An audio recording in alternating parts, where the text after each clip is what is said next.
ఆచి చికెన్ మసాలా. కలియుగ ప్రత్యక్ష దైవం తిరుమల శ్రీ వెంకటేశ్వర స్వామికి బెంగళూరుకు చెందిన ఓ మహిళా వైద్యురాలు స్వామివారికి భారీ విరాళాన్ని సమర్పించారు. దాదాపు ₹1 కోటి విలువైన బంగారు పతకాలను టీటీడీ అధికారులకు అందజేశారు. స్వామివారిని వీఐపీ విరామం సమయంలో దర్శించుకుని మొక్కులు చెల్లించుకున్నారు.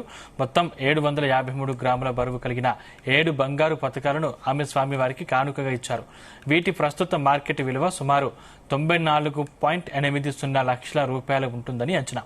తిరుమల శ్రీవారి ఆలయంలోని రంగనాయకుల మండపంలో దాత మహదేవదమ్మ ఈ బంగారు ఆభరణాల్ని అధికారులకు అందజేశారు.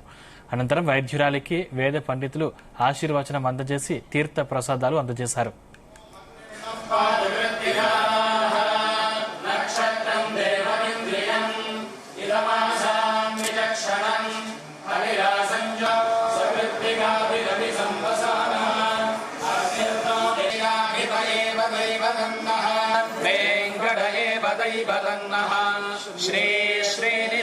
श्री श्रीनिवास परमंधनन्दः श्री श्रीनिवास कुलदैवतन्नः श्री दानलक्ष्मीः दोर्दण्डे वीरलक्ष्मीः हृदय सरसिजे भूष्मीः खड्गाग्रश्मीः निखिलगुणगणाडम्बरे कीर्तिलक्ष्मीः सर्वाङ्गे सौम्यलक्ष्मीः मयितु विजयताये निधयेऽर्थिनाम् श्रीवेङ्कटनिवासाय श्रीनिवासाय मङ्गलप्रसादसिद्धिरस्तु।